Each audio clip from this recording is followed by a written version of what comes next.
Even though life for exiled Tibetans has changed enormously since the Chinese invasion, Tibetan society is still deeply religious, and Buddhism is central to its culture. Tibetan prayer flags still hang in holy places. Each time the wind blows, the prayers that are written on them are released into the universe.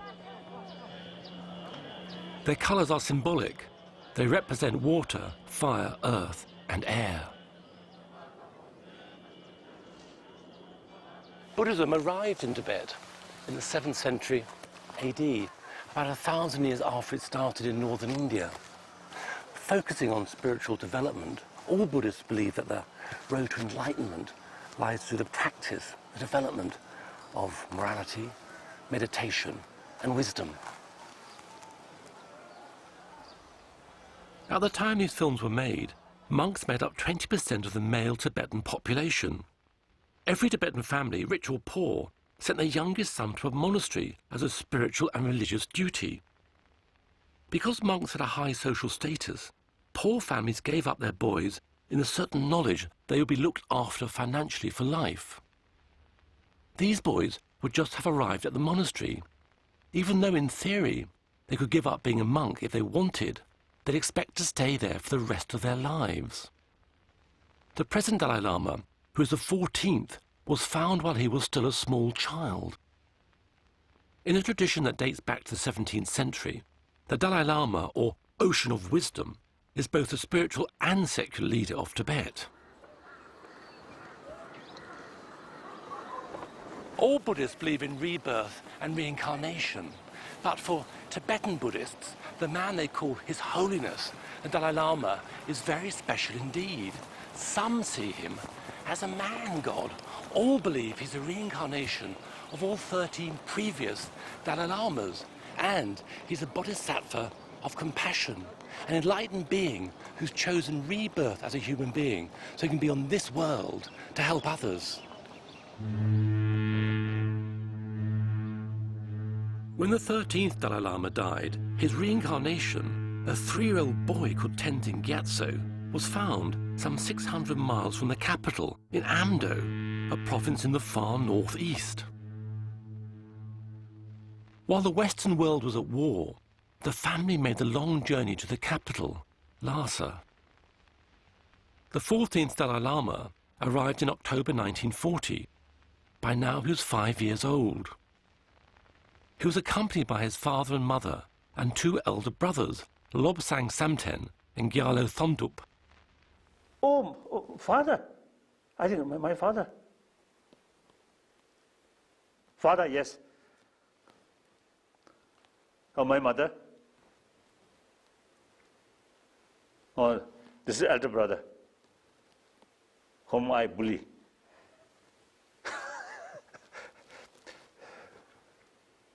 My mother, very, very gentle. Almost I never saw her sort of the mental state of temper. I never saw. Very gentle. Always smile.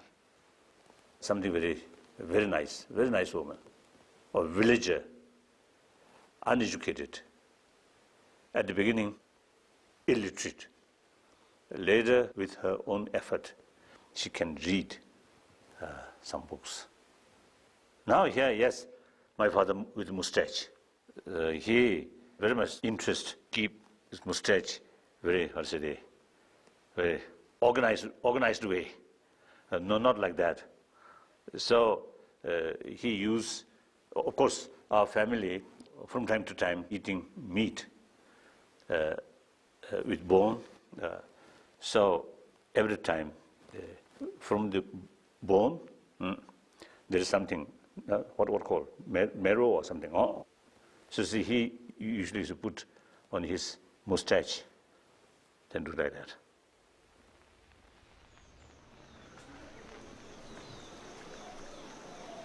Although the young Dalai Lama was revered as a god king, he would not take up his position as head of state until he reached 18. Years of monastic study lay ahead of him.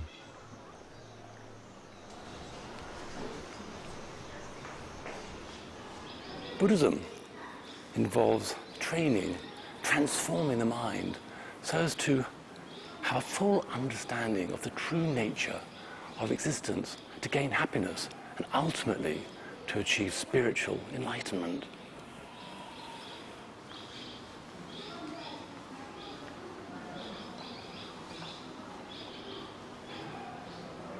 Buddhists believe it's only possible to escape suffering, to find true happiness, by giving up all worldly desires and by accepting the transitory nature of life. All things change, come to an end. Don't try and hang on to things. Also, one has to understand that all one's actions, one's karma, have consequences for good or for ill. If you do good things, then you get merit and, I suppose, hurtle towards your own enlightenment. But more to the point, do good things and the world benefits. You put positive energy out into the world.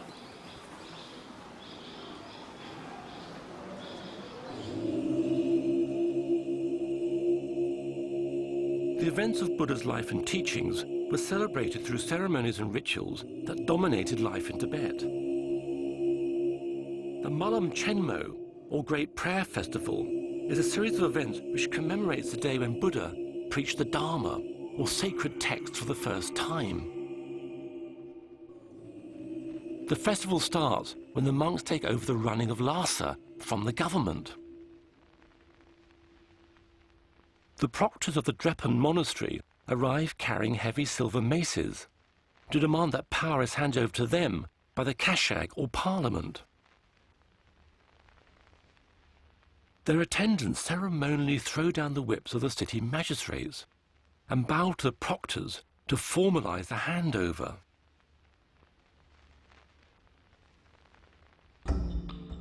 The proctors are accompanied by the Dobdobs, or monastic police, huge monks who carry long sticks and whips.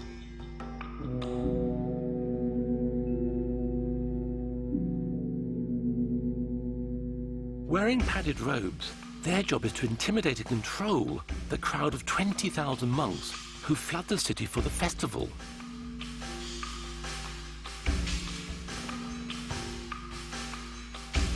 For the next month, the proctors are able to impose fines on the general public for having a dirty house, for using bells on a horse or mule, for women not wearing a headdress, for the wearing of foreign shoes, or any other disorderly behavior. Gifts of money and food were handed out. While the event was mostly funded by the government, there were contributions from the British and Chinese trade missions based in Lhasa. At this time, the Chinese were happy to support religious events. The Tibetan government was dominated by a group of aristocratic families. There were about 200 families who made up the civil service, and each of them had to provide a son to serve as an official. Within the aristocracy, there were 30 higher status families who had the most senior positions. Namgyal is from one of these families, the Sarongs. Oh, that's our house, the house I was born in, the Sarong house. And that's my aunt, Kukula, and that's my mother. They're really modeling away. It seems quite strange that they are modeling, because we never even heard of this in Tibet, nor did anybody do that, you know. It seems quite strange. I'm sure Auntie Kukula must have arranged this. And I don't know who took the picture, but it's very beautiful, very beautiful. I think they had a British governess, and so she must have taught my mother how to walk. Because I can't imagine my mother, you know, sort of showing her clothes. Yeah, they're wearing the Lhasa ceremonial costumes. Kukula is considered very beautiful, and she's really beautiful in here, I must say. And you notice here, this is also in our garden. We had one of the best gardens also in Lhasa, because my grandfather himself, he worked in the garden, and also he made all the family members come and work. And each child had a tree. We had to water the tree, fertilize it, and we were only allowed to take the fruits of that tree and no fruits from the other tree. So we had strawberries, we had gooseberries, we had pears, everything. In this picture, you see my aunts together with my grandfather. They had the same father, Sarong, but their mother, they had 3 different mothers. They were 3 sisters from the original Sarong family. This sort of family structure was not unusual in Tibet. Men could marry a number of women, and even women could marry a number of men. The reason is to keep the family wealth together. Married out, the brothers had several wives. There are bound to be troubles, and then they might say, okay, we want to separate the land. So they usually had brothers marry one daughter, or the daughters marrying several brothers, so on. It was very common. Divorce did exist, and usually what happened was during marriage, there is a contract made. And then usually most of the divorces, the wife would be well looked after when she leaves the home. And if there's a son, the son stays with the father and the daughter stays with the mother. So there's no custody of children fighting about it. Automatically, the daughter goes to the mother, the son goes to the father. They could also remarry. We had no problems about divorcees or widows remarrying. In fact, if they were younger, they were encouraged to marry. Tibet's feudal structure meant that most of the population lived in poverty. Ordinary families were reliant on the landowners for a living. They were effectively owned by them, and each family had specific jobs they were born into. Phuntsog Sering's family were tailors for one of the aristocratic families in Lhasa. I come from a tailoring family. My father and mother were both tailors, and they trained me. Now these are the costumes for the aristocratic ladies. In terms of design and patterns, these outfits are type worn by the aristocrats, but they're really quite similar to those that more ordinary women would wear. There was summer and winter wear, and these outfits are for the winter. These are definitely winter wear. You can tell by the length of the sleeves. When it comes to making these costumes, we did everything by hand. In those days, we didn't have sewing machines in Tibet. But for a tailor like me, it would take about 2 days. That's right, I could complete something like that in about 2 days.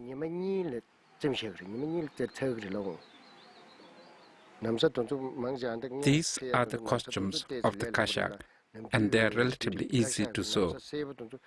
All of the aristocrat costumes were made of brocade, but the type of brocade, in terms of color, shine, pattern, and quality, would again depend on their rank. If we were making something for government civil servant, the design and pattern would depend completely on their rank and status. Shuo Lobsang Darji was a junior rank civil servant in the early 1950s. The higher ranked officials had a huge number of costumes they had to wear, while the lower ranks had far fewer. One of the original ancient costumes that was traditionally worn on official occasions is called the Galu costume. And I have worn that costume myself. I was one of the lowest ranks, like the 6th or 7th grade, and we all wore the Galu. It was the same color for everyone. But for day-to-day wear, I wore the native Nambu outfit, which was made of black or brown woolen cloth. A unique feature of the costume was the yellow hat called a bokto, which was worn by every grade of civil servant. As for the length of our hair, everybody just let it grow. Some had it down to their waists, some a bit shorter. You let it grow to its natural length and you never get it cut. I used to have hair down to here in those days. It was very long and very thick. The top knot or pajok were very fiddly to do. They would take ages, but once you got used to it, you could do it yourself. If you were in a hurry, you would need help, especially with the braiding. So you would teach your wife how to do it, and she would help you. Later, you could call in a professional hairdresser who specialized in braiding, and they were very skilled and therefore quicker. Most men and women had long hair. Of course, the monks didn't, because they had to have their heads shaved. Everybody else grew their hair long.